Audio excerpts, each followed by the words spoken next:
Get started. Fine. Good morning, everyone. Here, we, the team, are going to present about the process group and knowledge area map in the project management. This is in accordance with the PM book, 6th edition. So here we have 5 members as a team, but unfortunately we don't have 2 members at present, but their works are being incorporated and their involvement into the presentation are being into it. So with myself, Yagnavel, I have Ajay and Athira in my side. So here we will be just explaining about the different process groups and different knowledge areas and the 49 processes, which is being told in the as per the PM book 6th edition. So just quickly we just move on to that. First of all, we should know that what is called as process group, and then what is called as knowledge area, and what is called as processes. So these are the three terms which is being basically we need to know to understand about the other illustrations and the other processes. So first of all, we can come to know about what is process groups. Process groups is nothing but it's like a stages or the phases of a construction project. So for example, if you say a construction project or any other projects, we will have different stages. The stages we will have initiating stage, planning, and then it comes the executing. With the executing in parallel, we have monitoring and controlling, and then we have the final stage, that is closing stage. So here, as per the PM book, they are saying that process groups or the work or is an alternative for the stages. We have initialization process group, planning process group, we have executing process group, and we have monitoring and controlling process group, and we have closing process groups. In this process groups, our processes or the activities will be grouped, and we'll have the multiple or bundle of activities in each process groups. Okay, so we are clear with the process groups. Then what is called as knowledge areas? Knowledge area is nothing but the it's also a bundle or a grouping of the processes or the activities. Okay, so what type of grouping will be like? This knowledge area grouping is like based upon the technical things or the particular knowledge concerns. For example, if you say in a construction project, we will have different activities or actions pertaining to the schedules. So all the activities or works related to the schedule will be grouped under project schedule management. So this is one of the knowledge area. Similarly, for the cost also, we will have plenty of activities, like we need to determine the budget, we need to control the budget. So these are the some of the processes. So these processes will be grouped under a knowledge area, that is the project cost management area.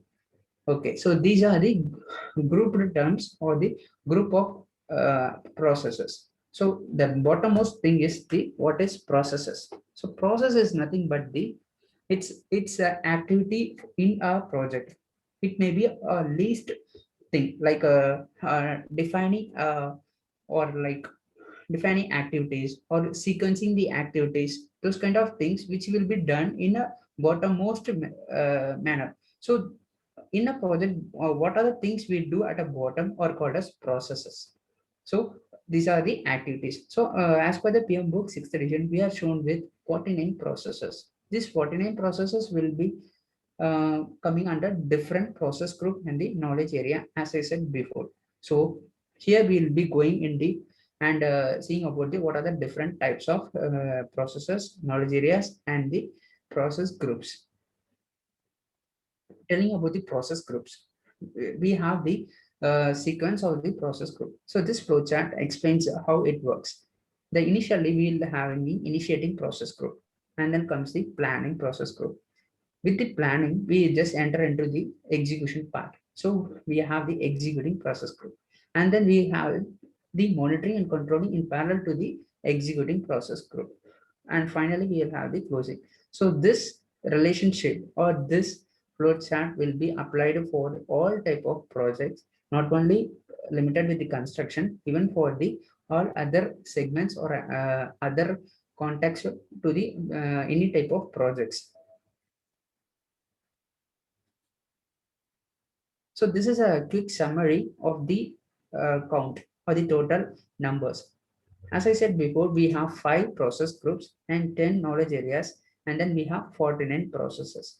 So these 49 processes are grouped under 2 categories, which is nothing but our process groups and the knowledge area. If you see this slide in detail, we can come to know that each process group numbers with respect to the processes. For example, the initiating process group has 2 processes, planning process group has 24 processes, execution has 10 processes, monitoring and controlling has 12, closing has only 1. So similarly, we have 10 knowledge areas, and this 10 knowledge areas has limited number of processes in each heading. So these are those. If you have a quick review, you can find that. So we can move to the next slide. Yeah, from here, my teammate Ajay and Athira will continue, and this presentation will be about like what we learned from the knowledge groups and the process areas and the process groups. We will be applying our knowledge, and we will be illustrating with an examples with respect to the each heading. So we are going to say about the knowledge and applications, not with the knowledge or what is there in the book. So this presentation will be like an more with relation with illustrations and example. So as I said, Ajay will be continuing the each process group. Okay. So hello everyone. Good morning. So I'm starting with initiation process group. It is the first process group in process groups. So in initiation process group, there are main two two two important aspects. First is integration, project integration. The second is project stakeholder. So in integration, we have to we have to develop the project charter, and in stakeholder, we have to identify the stakeholder. Uh, uh, then, what are the details from the in this from for project charter, we have to know the what are the details from the client, what are their expectations about the project, how what civil works they want, as per the residential building or commercial building, like they want some concrete work or the wood work, or they want concrete blocks as per their requirements, and we have to understand their requirements first. Then the types of civil work they need, and then we need to know the about the scope. So like what scope the project the stakeholders want from this, like what they want to conclude from this, and what are their major goal, what they want to achieve. So we have to know about the scope also, and the resources we need to complete the project. So the main is to develop the project charter, and it is a project charter um, it is a part of form, or like something like that, file. So like getting information from the client is the main thing in the project charter. And the second stage is identifying stakeholders. So the in stakeholders, we have to go through the what are the packages available. The packages like the architecture package, the electrical package, the mechanical package, the packages which are available, and the stakeholders he what he wants to select, and which is best for the job, he goes for it. And the which one is lying in his budget, and that's so. So I'm moving to next group. So this is planning process group. So from here you can see different scope, project scope, schedule, cost, and quality, resources, everything, procurement, stakeholder risk, and you can all see that it is emerging at the one thing, at a project integration. It says develop project management plan. That's the main thing to do here. That we will say knowledge area about the project integration. So in the planning process group. So it comes after the initiation process group. So involves people related to planning cost, human resources, stakeholders, etc. So we have different function areas here. For example, cost person will deal with budget and cost percentage deal with budget and about the cost affecting direct cost, indirect cost of the project and everything. And the people related to quality will work on quality aspects of the project, and they will in between they will also go and check how the work is going, and the quality and standards are maintained as per the requirements of the stakeholder. And also the risk and risk planning, the risk is been the risk assessment is done for the project, and how we have to tackle it, and what are the causes it will be occurring, and how we will be emerging from it. So basically that's the thing. And main thing is the planning engineer. It goes into detail about the schedule. So schedule is made after knowing the activities, and there are number of activities which will be involving in this, and there will be first knowing the activities, and then the sequence of activities, how they are the how they have to be executed, and then the after knowing the activities, then we can make the schedule, then we can make it then we can make the schedule. So from here, Athira will take on.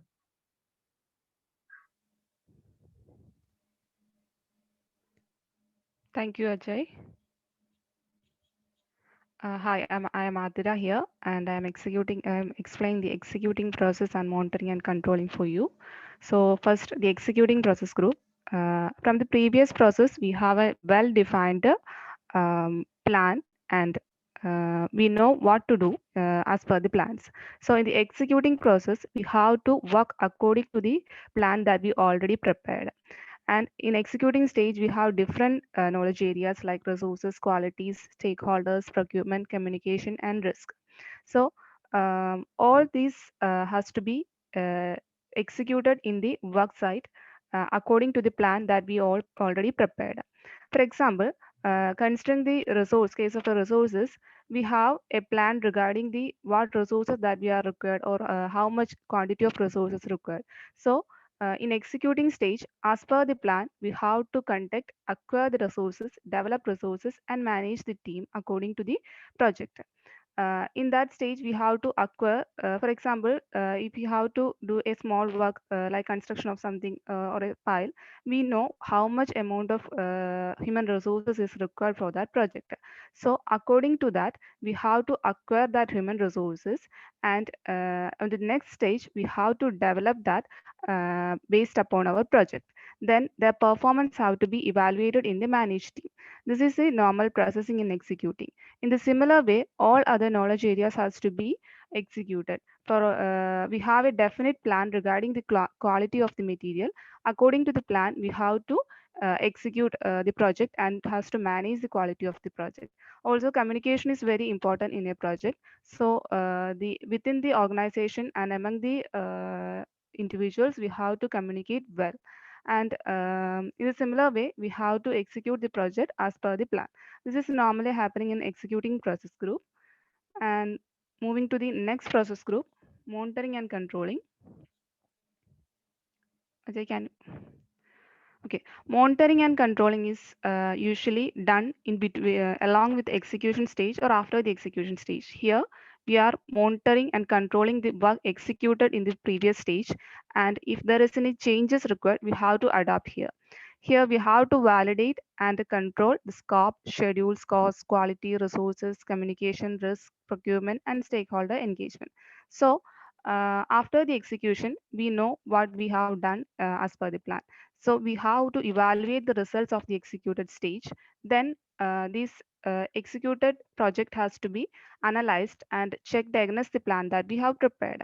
For example, in case of a construction project, we completed the foundation construction or foundation construction. Then we have to compare the results of the constructed project against the plan, and we can find so many variations with the plan as well as the executed work. In that case, we have to identify what are the variations, and if we found that there is a increase in the cost or the budget or the we have lagging behind the time, we have to analyze that cost in details. And also we have to analyze what are the reasons for that failure, and also take necessary steps to avoid that problems in the future. Then that is a normal process in monitoring and controlling. In the similar way, we can validate the scope and control the scope, or we can change the scope according to the project. And in communication, another important aspect in communication is very important. And in monitoring and controlling, we have to monitor the communication within the organization, and we have to evaluate the performance, and proper communication will help us to achieve the success of the project. Then risk is another important factor we have to monitor and control. In between the project, we can see so many risks has evolved. For example, corona is an issue that we are facing today. In that case, we have faces so many problems in the construction industry. So analyze that risk and adopt some steps what we can do to solve that issue. That is normally done in monitoring and controlling. And that's all about monitoring and controlling. Next, moving to the next process group, and my teammate Yagnavel will explain it.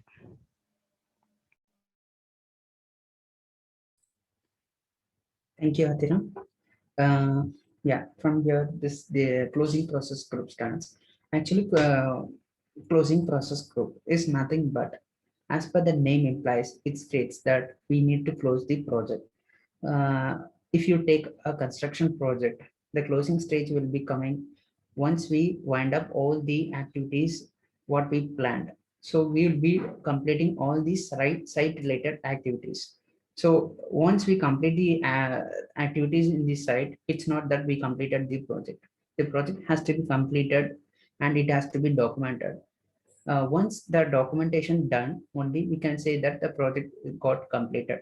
So what are the main things lies in the close project or close project phase? So main thing, if you are consider you as a contractor who is being involved for doing the project. So once you complete all the activities as per the scope assigned to you, you will be saying that you will I have completed all the activities, and as per the scope and as per the timelines and as per the budget. So you will be saying it to the client and asking for that completion certificate. So this completion certificates will says clearly about the scope what you completed in the time frame what you taken and the budget what you have completed the project. So once we get the completion certificate, it's clearly says that we have completed the project.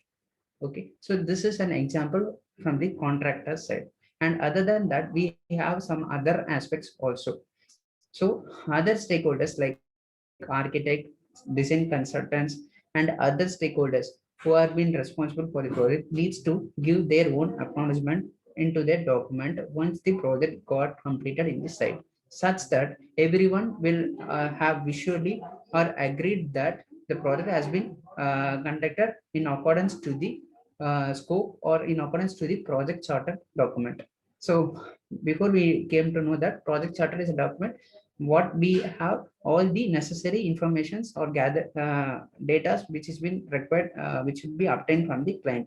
So as per the client's requirement, we would have satisfied the things. So that type of acknowledgement will be necessary for the contractor to ensure that in future there will not be any conflict between any design consultants or architect that we have designed that, but in the site it was not executed.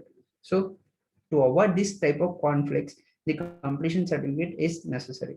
Along with the completion certificates, we'll have many registers like lesson learned registers and risk registers, and what are the things we came across and what are the things we had issues or uh, what we faced as a challenges and how we uh, tried to overcome that and made a successful project. So these are the references which can be used for the particular organization or for the particular resources, such that in future they can use it and they can have the reference in other projects. So this is the main things which is been talked about in this closing process groups. And also one more thing, in this closing process group will not only occur at the end of the project. It may come in at different stages also. For example, if you are trying to close one particular like a stakeholders scope, then at the time also they this closing process group will come. For example, we can say like if you are having the plastic sorry masonry and plastering is been taken by a subcontractor. If he completed that particular work at the ending stage, after he completes the plastering, he will be giving his requirement to close the project. He will be getting his final bill certification, as well as he will be asking for the completion certificate. So but the project will not get ended up. The next activity of painting or flooring works will be going on, but the particular stakeholder will conclude the his own scope. So at the time also this process group may come. So these are the things. And also the projects which have been abandoned or which have not been closed fully, but it's been abandoned by client or due to some any uncertain issues, also this particular closing process group may come. So this is a thing about major things about the closing process group.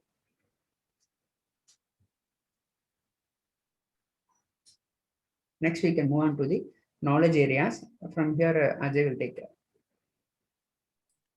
So here, hello everyone. So this is project integration management. So we have seen in the previous slides that in all the process groups, project integration management plays a vital role. It is it is in every process group. So basically, as the name implies, it's the collaboration from different process groups. As for example, from initiation to planning to executing to monitoring and controlling until the closing. So it takes information and it takes information from all the process groups and combine all the information and make one document. And we need to make, so basically in this we need to make a project management plan. So as per the name suggests, the how the project management plan is to be it is to be executed. So in project management plan, it is included that how the project will be executed over the time, uh, from from its beginning to its end, and how and what are the risk factor and what are the problems we are going to face, and how. And in basically in project management plan, it is the brief knowledge about the how the construction methods and all the equipments and materials are going to be used. So obtaining contents and information from stakeholder project charter. This is the vital in project integration management, and getting information from all the process groups. So this is about the project integration management. Moving on to project scope management. In project scope management, uh, it as its name suggests, it is the scope of the it is the scope of the basically it's the scope of the stakeholders involved in the project, how they want the project to be done, how what are the requirements, what they want, and how it has to be executed. So basically it's a project scope management. As it we have to deal with it since the planning of the project. Uh, uh, from With the help of the scope, we can know that how we have to start the work for the construction from initial stage to the ending stage, to the closing stage. And all the activities and process involves scope for the stakeholders. And from planning stage, we get to know what to do, like how to execute the work, construction work, and how the materials and equipment are to be used.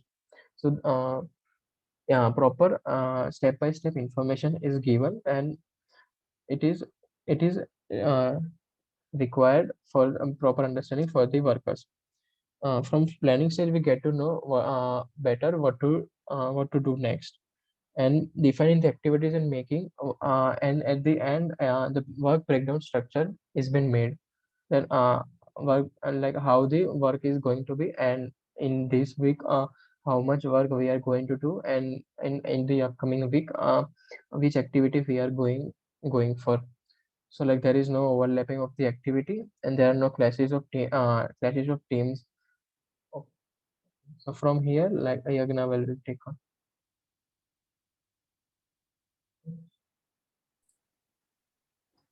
Hello, back. I'm back. Here, I'm just going to explain about the project schedule management. This is a knowledge area which is entirely related about the schedule. So, for a construction project or whatever project we take, we need to have the schedule as a one of the important aspect which we need to consider. Okay, so schedule will be coming from planning stage. So we need to plan, or we need to take an input from the client, from the project starter. We'll be getting the information, and we'll be analyzing the what are the requirements from the clients, and we'll be coming to know that these are the activities, and from these activities, so we'll be assigning the time durations for those, and we'll be obtaining the schedule. So in detail, we can correlate with an example, and we'll just see in detail. First of all, this schedule. Uh, in the initial stage, we'll be getting the requirement from the client that what at how much duration they are possible, or they are okay to do this project. If they say as in 2 years, we'll be keeping the baseline as 2 years, and we'll be working with an initial stage of schedule. That is the baseline schedule. And once we get the information, such as we'll be getting more drawings, or we'll be getting more updates regarding the designs and such things, we'll be working with the activity parts. So we'll be listing out the what are the activities for this particular project. Once the activity is being listed out, we need to do with some alignments. We need to sequence it, like we have learned now, finish to start or start to finish, or either the both activities can be done in parallel. So those kind of expert analysis and expert level of working should be done. So once we are done, we will be getting one schedule which will be like with the work breakdown structure, and then we need to incorporate the resources and need to apply the duration for the each activities. Once we put into the resources and the duration, we can have a full version of the schedule. That version can be shared with the client and can be shared with the client and ask for their approval. For example, in initial stage, we ask them that they need to complete the project within 2 years. But going with this design and going with this resources availability and this budget, we will be getting 3 years or something, not with possible within 2 years. Then we will be asking them to do some alterations in the other aspects, like involving more resources, or having any design changes, or regarding any changes with the scope. So if there is any changes with other aspects, obviously the schedule can be reduced, or it has some respective impacts, like increasing the time or reducing the time. Whatever we make the changes with the other aspects, that has a relations with the schedule. So those kind of things has to be get sorted out with the client. And once the client is got like once the client gets his approval, or he is okay with the schedule what we provided, that particular document will be part of the project document that we called as a schedule, project schedule, which we will be taking for the execution part, and we will be following it up in the each and every phases of the execution. For example, if we are taking the earthwork, so we will be considering the start date for the earthwork. So at the particular start date, we'll be starting the earthwork, and it will be tracked. For example, if we have the schedule to complete the earthwork within 3 months, and but the in the site, if we are dragging it to the 4 months, there will be a delay in 1 month. So those kind of delay analysis can be done only with the schedule what we got as an approved schedule. So what we take as a reference and what we have as an actual, there will be some delta in that. So that type of process is called as an control schedule. So so these are the things which are there in the project schedule management. I have just grouped all the activities or the processes in this. If you see that, if you see in detail, there are 5 processes in the planning stage for this scheduled works, and for one process are there in the monitoring and controlling, which is nothing but the controlling and the scheduling. As I said before, the the activity where we will be comparing our project schedule with the actual activities or actual things happening at the site. So that particular process will come under the monitor and control process group. So other five will be coming under the planning process group. That is nothing but planning, like a planning, and then activity listing out, sequencing the activity durations, and the finally the preparation of schedule. So those are the things which will come under planning process group, and only one will be coming under the monitoring and controlling process group. Moving to the next knowledge area is the project cost management.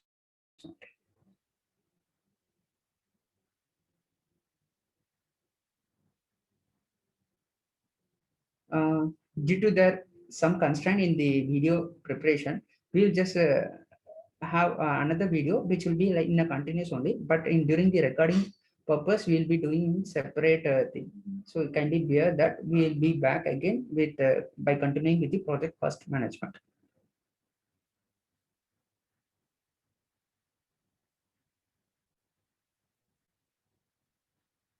Ajay, can you stop the recording such that we can put next session?